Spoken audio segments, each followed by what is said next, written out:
I'm so glad you are able to be with us this day for this devotional. There have been a lot of difficult things happen over the last week, some political, some just in this idea of the difficulties that we are facing with this virus called COVID.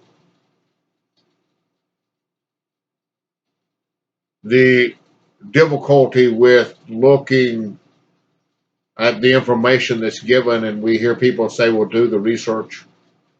And the more you research, the more confused you become. Of all the things that we can possibly get a hold of, we find a world full of turmoil. We have people in Afghanistan. Possibly we have those who are God's men, those who are teaching the word. Great possibilities there are those there, or there are churches there that are worshiping God that are under great persecution right now.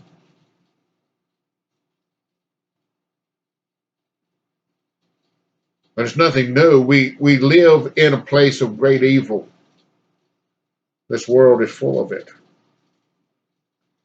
And we begin to hear these things, we begin to see and know and have all of these things going on, and they become so public, and it seems as though the media strives in every manner to create confusion, disruption, even to the point of scaring many people, putting them in fear,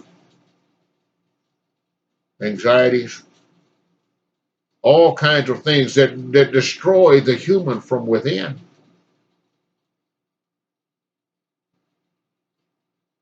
Over the last week or two, we have had rain. We had some earlier, but a couple of days ago, or a week, 3 or 4 days ago, we had 2 inches, 2.5. Then last night, as it thundered and bellowed in the lightning, and we received an inch and a half of rain, of hard rain, of rain that smoothed things out, that put the glisten on the grass this morning. I went out to check a place for a man, and as I went out, I began to look around and see. It seemed like everything had been cleansed, fresh. It was new. I want us to take that idea this morning. We find ourselves here and all of these things that are happening in the world, and we try to set them aside. We try to overlook them, but they're always coming back.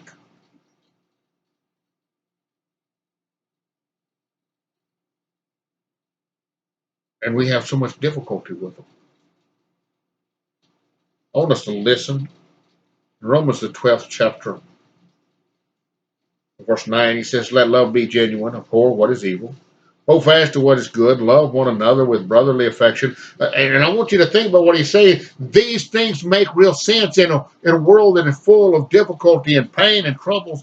These things make real sense. It gives us great purpose. He said, outdo one another in showing honor. Do not be slothful in zeal. Be fervent in spirit. Serve the Lord. Rejoice in hope. Remembering who Christ is. Remembering who God is. Remembering what his promise is. Then he says, be patient in tribulation. Think of the things we're going through, and they are a tribulation to us. Even though they may not be affecting us very physically right here, we let them affect us very physically and emotionally.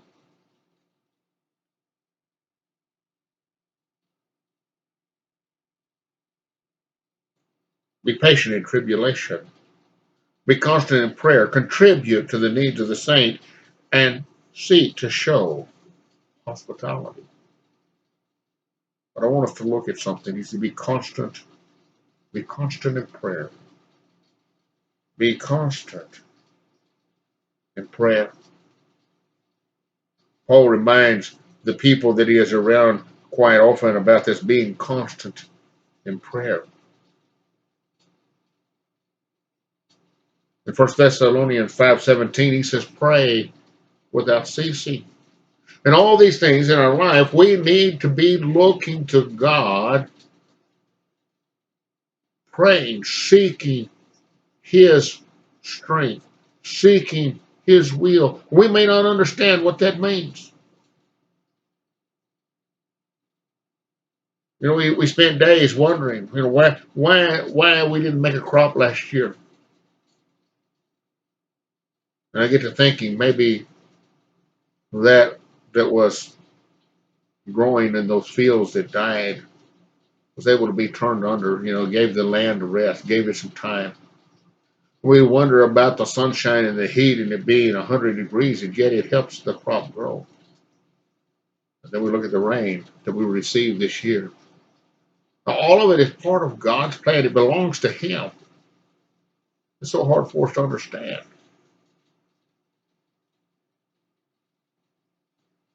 In Philippians, the 4th chapter, verses 6 and 7, he said, rejoice in the Lord always.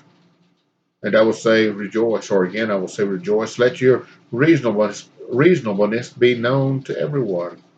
The Lord is at hand. Do not be anxious about anything, but in everything, prayer and supplication with thanksgiving, let your requests be made to God, and the peace of God, which surpasses all understanding, will guard your hearts and your minds in Christ Jesus. We need to give it over to God. These things that disrupt our lives, that hurt us, that bring pains, that bring anxiousness to us, these things we see around us, and we wonder, am I going to find this, or I'm going to be in this situation, or what's happening in Afghanistan, and I can't do anything about it. And that's right. He says, pray. Pray. Pray for those there. Pray for yourself that you might be strengthened, that you might withstand Satan and his bringing you to these points. You see, that prayer is much like the rain. It says it brings you peace and comfort. You see, we need to be refreshed, and as man, we spend our time in constant battle with ourselves, finding ourselves in fear, full of anxiety, full of all kinds of things. He said, prayer cleanses.